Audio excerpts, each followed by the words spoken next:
आज नहीं तो कल वो हमें लेने जरूर आएंगे।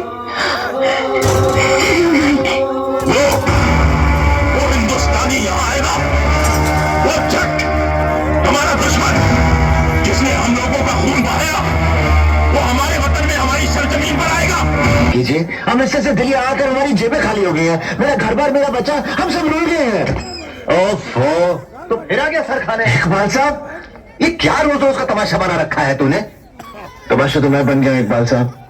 आपने कहा था ना कि 3 दिन में आप मेरे बच्चे का वीजा बना देंगे, और फिर उसके बाद मेरा वीजा भी। तो बकवास बंद कर, मैं तेरा रोज रोज का किस्सा ही खत्म कर देता हूँ। मेरी बात कान खोलकर सुन ले, हमें ऊपर से हुक्म है कि तुझे पाकिस्तान नहीं जाने दिया जाएगा, तुझे वीजा नहीं मिलेगा।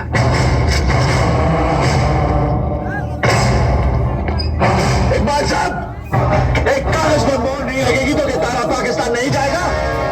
मुझे मेरे बच्चे को उसकी मां से मिलाने से कोई ताकत, कोई सरहद नहीं रोक सकती। मैं जाऊंगा, जरूर जाऊंगा। तुम सब हम किसी की अमानत है ये भी नहीं समझते। चुप हो जा, ठंडी अंजो सकू, चुप हो जा। औरत को हालात के साथ चलना ही होता है सकू। अल्लाह, मैंने कैसे समझा, कैसे समझा। माँ बाप का दिल रखे लड़की, बाहर बारात इंतजार कर रही है। क्यों चला रहे हो? आप तो काजी है ना, आपका काम है हाँ या ना सुनना और चले जाना। ये मत भूल, गुनाह को रोकना भी काजी का फर्ज है। शरीयत में लिखा है कि खावन की जिंदा रहते हुए औरत की दूसरी शादी गुनाह है। गुनाह ये नहीं, गुनाह वो है जो तूने किया था। हमारे मजहब में जब तक लड़का लड़की दोनों मुसलमान ना हो, उनका निकाह नाजायज समझा जाता है। पूछो उसे।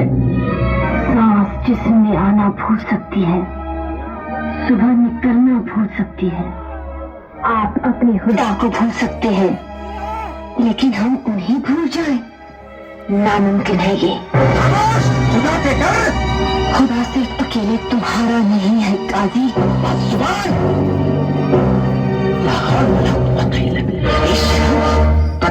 भाईजान ने अगर छोड़ दी होती तो जुबान की जगह नहीं, ये नामुराद ऐसे नहीं मानेगी। जब तक इस घर से कोई जनाजा नहीं निकलेगा तब तक इसे चैन नहीं मिलेगा। जहर पी रही है, पागल हो गई है तू। जहर पीना है तो इस कलमी को दे, ले पी और मर। सोचेंगे कि तू वापस आई ही नहीं। मामी जान, हम तो इतने मजबूर हैं कि मर भी नहीं सकते। अगर मर सकते तो कब के मर जाते।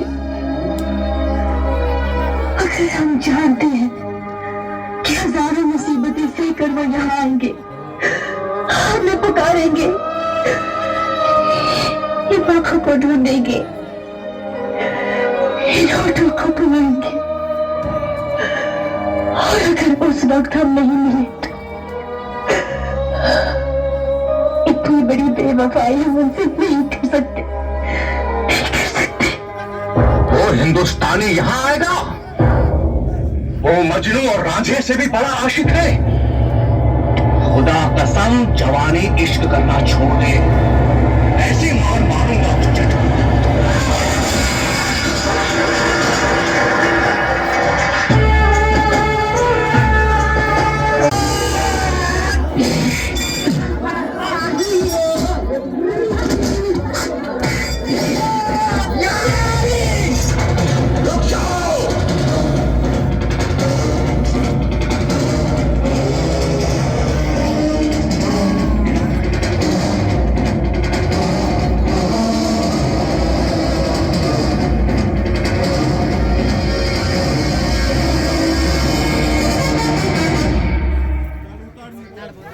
छोड़ दे सकीना को, एक बार छोड़कर देख लिया। सोचा था बिछड़े बाप से मिलेगी, खुशी से झूम उठेगी, लेकिन आपने तो जीते जी मार डाला इसे। बकवास बंद कर। हमारे वतन में पैर रखने की तेरी हिम्मत कैसे हुई? इतने टुकड़े करूंगा कि पहचाना नहीं जाएगा। बहुत खून बहाया था तुम लोगों ने हमारे भाइयों का। क्या तुम लोगों ने खून नहीं बहाया था हम लोगों का? मेरे माँ बाप बहने सबको मार डाला था तुम लोगों ने। लेकिन वो एक जुनून था जो गुजर गया। आज मैं अपने प्यार को लेने आया हूं, अपने बच्चे की मां को लेने आया हूं। मैं नफरत बना चुका हूं, वो भी तुम हिंदुस्तानियों से। अगर मेरा बस चले तो एक एक हिंदुस्तानी को गोली से उड़ा दूंगा। किन हिंदुस्तानियों को गोली से उड़ाएंगे आप लोग? हम हिंदुस्तानियों की वजह से आप लोगों का वजूद है। दुनिया जानती है कि बंटवारे के वक्त हम लोगों ने आप लोगों को पैसे करोड़ रुपए दिए थे, तब जाकर आपके सर तक तरपाल आई थी।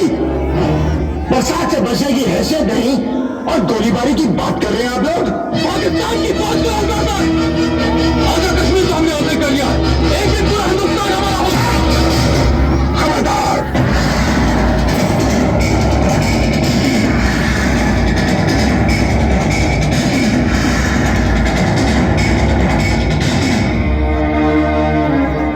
बनकर बेटी को पैदा कर दीजिए,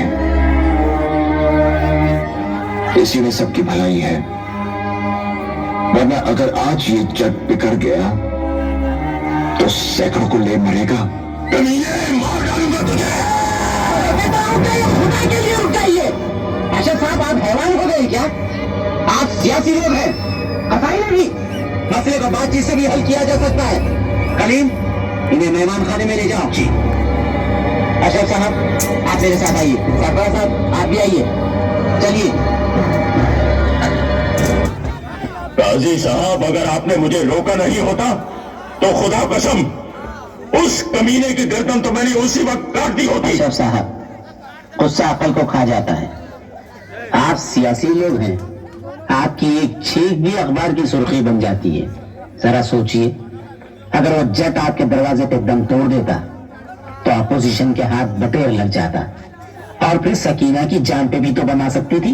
आपने ठीक कहा, जब सीधी उंगली से घी निकलता है तो फिर उंगली टेढ़ी करने की क्या जरूरत है?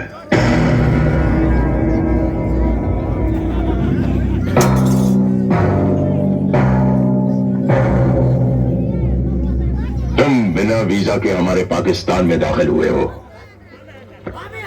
अगर हम चाहे तो जासूसी के केस में तुम्हें जिंदगी भर जेल में सड़ा सकते हैं, लेकिन हम ऐसा करेंगे नहीं, क्योंकि हमारी बेटी हमारी कमजोरी है और उसकी कमजोरी हो तुम।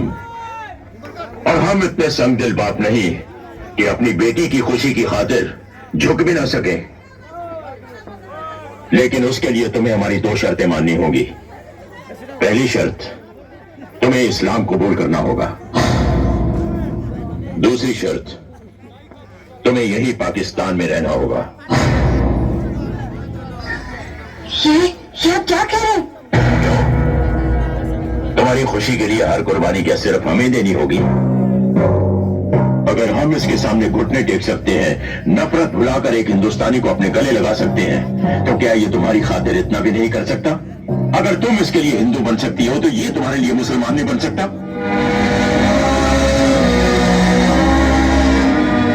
हम जानते हैं कि ऐसी बातों के फैसले खड़े खड़े नहीं किए जाते, इसलिए हम तुम्हें एक रात का वक्त देते हैं, सोच लो।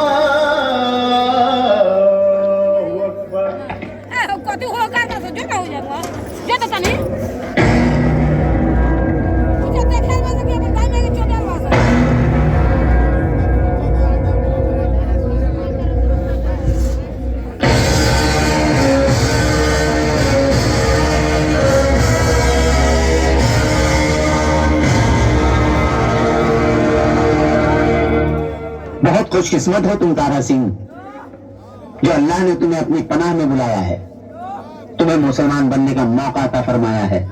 क्या सोच रहे हो? तुम्हें इस्लाम कबूल है? आदमी का सबसे बड़ा मजहब है अपनी बीवी और बच्चों की हिफाजत करना। तुम्हें इस्लाम कबूल है? काशी काबा एक है राम रहीम। तुम्हें इस्लाम कबूल है या नहीं? कबूल है या नहीं? कबूल है या नहीं? कबूल है या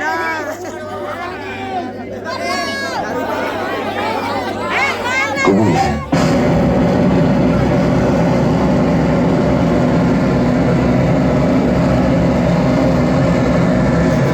नहीं? माशाल्लाह, सुभान अल्लाह।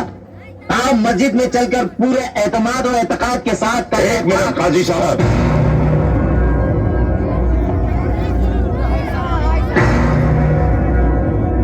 इससे पहले कि इसके कदम पाक मस्जिद में पड़े, ये एतबार तो कर लिया जाए कि ये मुसलमान बनने के काबिल है भी या नहीं।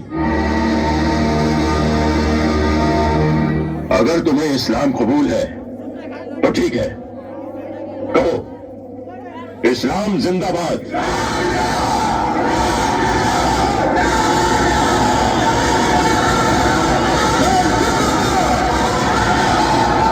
इस्लाम जिंदाबाद। कहो पाकिस्तान जिंदाबाद।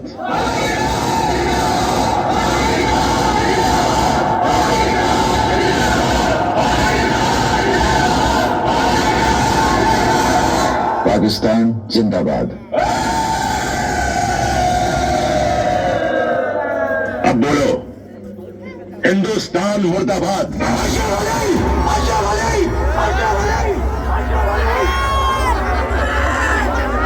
इसे ऐसे खेल क्यों खेल रहे हैं आप तो पाकिस्तान जिंदाबाद है, इससे हमें कोई इतराज नहीं, लेकिन हमारा हिंदुस्तान जिंदाबाद था, जिंदाबाद है। हिंदुस्तान जिंदाबाद, हिंदुस्तान जिंदाबाद, हिंदुस्तान जिंदाबाद। बकवास बंद कर। जब तक तो हिंदुस्तान मुर्दाबाद नहीं कहेगा, हमारे लोगों को कैसे यकीन होगा कि तू पक्का मुसलमान है। इस मुल्क से ज्यादा मुसलमान हिंदुस्तान में है। उनके होठों दिलों की धड़कनें हमेशा यही कहती है हिंदुस्तान जिंदाबाद। तो क्या वो पक्के मुसलमान नहीं है? तकरीरें बंद कर। अगर तू हिंदुस्तान मुर्दाबाद नहीं कहेगा तो शकीला को हासिल नहीं कर सकता। बस बहुत हो गया। अगर मैं अपने बीवी बच्चों के लिए सर झुका सकता हूँ